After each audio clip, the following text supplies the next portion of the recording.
Help support Name Explain by liking this video, leaving a comment and subscribing to the channel.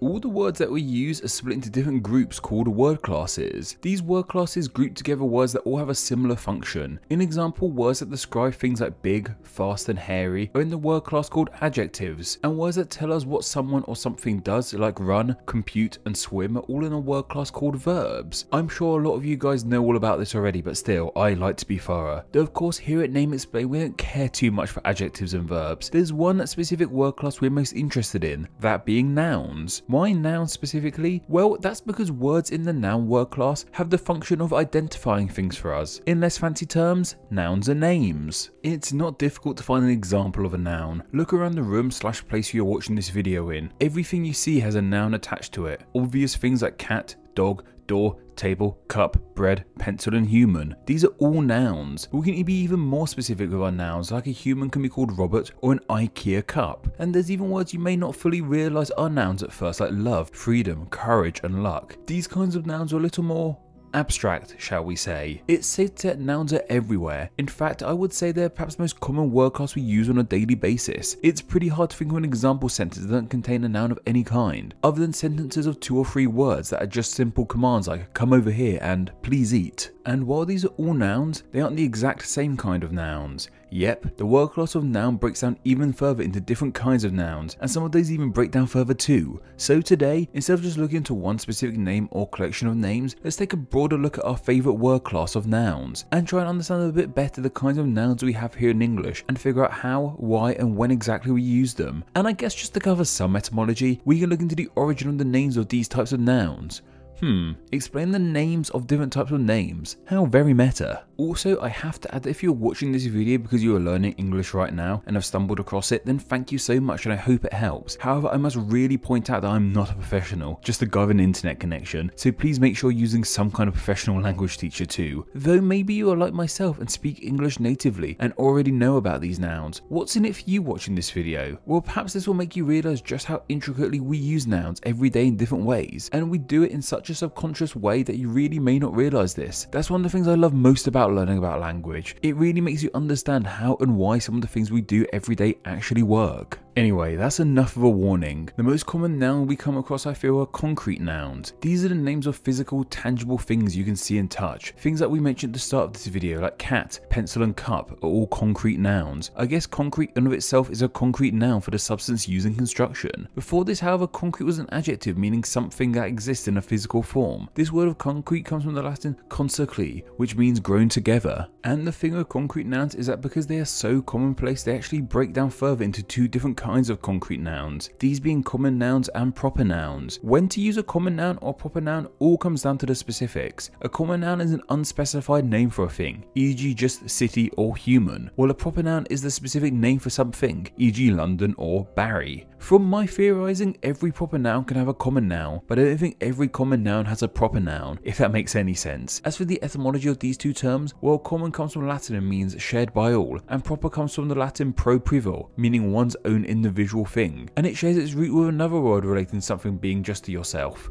private. So that's the 2 types of concrete nouns. But what do we call something when it is a name for a thing that we can't reach out and grab or see? These are called abstract nouns. As I just said, they're names for intangible things, but they are names nonetheless. I think if you ask someone to give an example of a noun, not many people go straight to an abstract noun, I feel, but we use them every day. Like I said, it's fascinating finding out there are terms for these things we use all the time. Most of the time an abstract noun is usually named for things like ideas or concepts or qualities. Great examples of abstract nouns are things like anger or luck or courage. I don't think anyone would argue that these are names for things, but they're names for things you can't see, hence why people often don't think of them straight away when thinking of nouns. The word of abstract itself has an interesting history. It once again comes from Latin components meaning off/away from and to draw, so the word means to draw away from, as something being abstract means to draw away from the traditional thing, like with abstract art. However, abstract nouns can be pretty tricky at times. It can be hard to figure out if something is or isn't an abstract noun. One I struggle with is music. Technically, music is an abstract noun, as it's the name of a concept and we don't physically see music itself. At best, we see the gadgets, media, people and instruments that play the music, and all those things are concrete nouns. But music feels like such a real thing that calling an abstract noun just doesn't seem to do it justice. And it can be a concrete noun if you were to say, I bought some music, meaning a CD or record or even sheet music, I guess. However, that example is becoming getting outdated as physical music isn't much of a thing anymore. Sports are also a great example of abstract nouns that don't seem that abstract. Take tennis. Tennis feels like it should be a concrete noun, as we can all see a game of tennis being played, and we can get such a clear image of tennis in our mind. But tennis is just a concept. There's no actual single entity called tennis to justify it as a concrete noun. The abstract noun of tennis is made up of the concrete nouns of things like player and ball and racket and net and pitch. It can all get a little trippy, I know. Another great example of abstract nouns not being that abstract I love is with the movie Inside Out, where the abstract nouns of joy, sadness, disgust, anger, and fear are all personified into the film's main characters and in turn become concrete, proper nouns.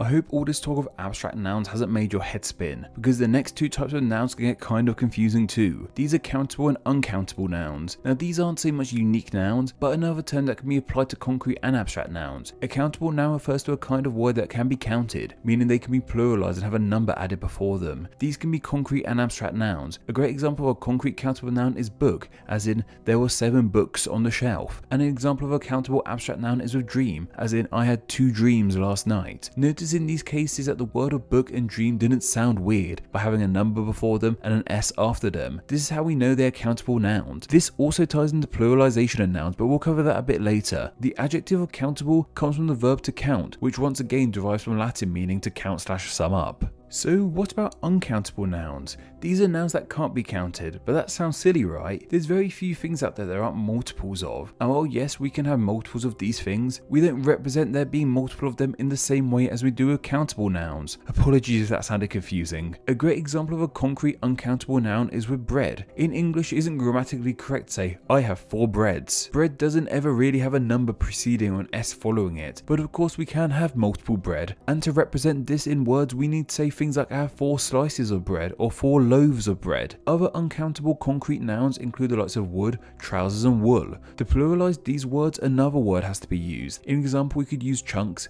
pairs and bundles respectively. These kinds of words are called piece words, and they're a kind of noun unto themselves. An example of an uncountable abstract noun is with news. A news reporter doesn't say I have 5 newses to share today, but they might say I have 5 pieces of news to share today instead. I can imagine that if you're learning English, then it can be hard to figure out when a noun is countable or uncountable, as there really isn't a rule as to when they are and not. A full English breakfast could be a nightmare to the untrained. If you've been taught that to pluralize you just have to add a number before and an S to the end of a word, when ordering you might say I would like 2 eggs, 3 sausages, 4 bacons and 2 toasts please. This of course isn't grammatically correct. Bacon and toast are both uncountable and need words like pieces and slices before them to be grammatically correct. But there's no way of knowing that if you haven't been taught that these specific words don't get pluralized in that usual way, so don't feel bad if you're learning and make mistakes like this. Honestly, it's English's fault for being ridiculous. Also, don't judge my breakfast order. So I guess after that we should talk about plural nouns. Of course, plural means more than one, and this word once again comes from Latin, with the word pluralis. This is also where we get the word plus from too, which I never noticed but makes a ton of sense as plus does mean more of / add. It's cool to see terms from the world of language and mathematics come together. Plural nouns are split into 2 different categories, regular plural nouns and irregular plural nouns. Regular plural nouns are the ones we covered with countable nouns. This is when we simply add an S or sometimes an ES to the end of a word to represent there being more than one of the noun. Cars, trees, toilets, fishes and so on are great examples of concrete common nouns, and I feel that most proper concrete nouns are all regular plural nouns too, e.g. there are 4 Patricks or 2 Londons, but I might be wrong on that one. And abstract nouns that are regular plural nouns too include the likes of dreams and delays.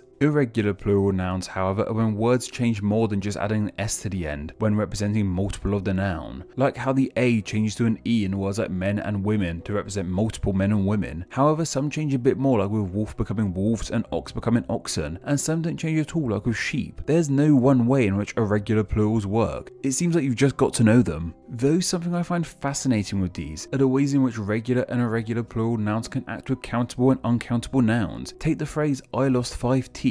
The fact there's a 5 preceding the teeth and it doesn't sound grammatically incorrect shows us that teeth is a countable noun. However, it's also an irregular plural noun too. We don't say I lost 5 tooths. And also with an example of uncountable noun earlier, I said 4 loaves of bread, and oh boy, there is so much going on here. Of course, bread is an uncountable noun, so it needs the pieces word of loaves preceding it to make sense. However, loaves unto itself is the irregular plural noun of the concrete common noun of loaf. So with the 4 simple words of 4 loaves of bread, we have a piece place word / irregular plural noun and an uncountable noun, both of which are also concrete common nouns too. I really hope someone out there finds this as exciting as I do, or am I just going to seem like a huge, sad, lonely word nerd? Anyway, things shouldn't seem as confusing going forward. Next up we have collective nouns, which we've actually dedicated an entire video to in the past. A collective noun usually precedes some kind of concrete noun. It's a way to represent there are multiple of the subject noun. They're perhaps most known of with animals, like a herd of cows, a flock of sheep, a parliament of owls, a murder of crows, and so on. However, they can apply to more than just animals, like a class of students or a bunch of sticks. They can even work with abstract nouns too, like a series of unfortunate events, with events being the abstract noun and series being the collective noun. Collective as a word comes from Latin elements meaning together and to gather, so collectively fittingly means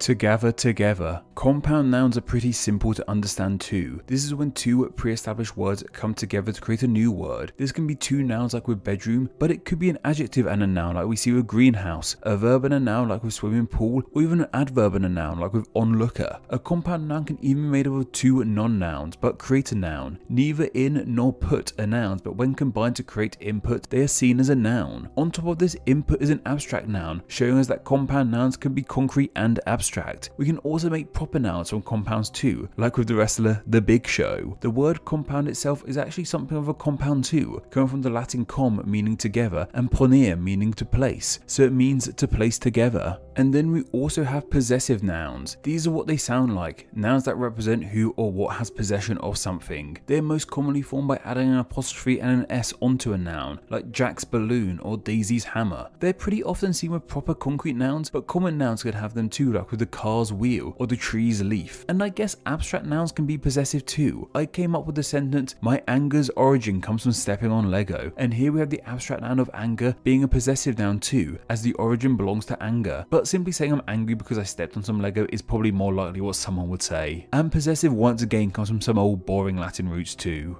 And we should acknowledge pronouns. These are actually seen as their own word class entirely. They're used in place of a noun when a name has already been mentioned. These are words like he, she, they, that, and something. I just wanted to mention them here, but in all honesty, I kind of want to make a whole video dedicated to just pronouns. Anyway, all this might sound rather confusing and hard to get your head around, yet most people who speak English confidently use this huge variety of nouns every day in the grammatically correct way without even really trying or realizing it. These rules of what kind of noun to use and when to use them are just baked into us. They're almost part of our innate knowledge, yet it seems that only when it's explained to us, we realize just how complex these rules can get. Like I said, our ability to understand how to use language is incredible, even when we don't realize how exactly we're using it.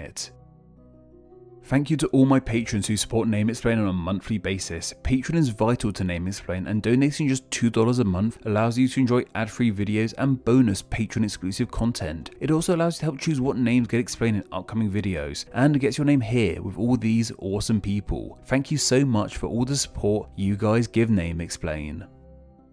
Hello all, and thank you so much for reaching the end of the video. Check out another video and subscribe to stay in the loop on all things Name Explain. You can find me on Twitter, I'm at NameExplainYT. On Instagram, I'm also NameExplainYT, and on Facebook, just search Name Explain. Anyway, I hope you enjoyed this video, and once again, thank you all so much.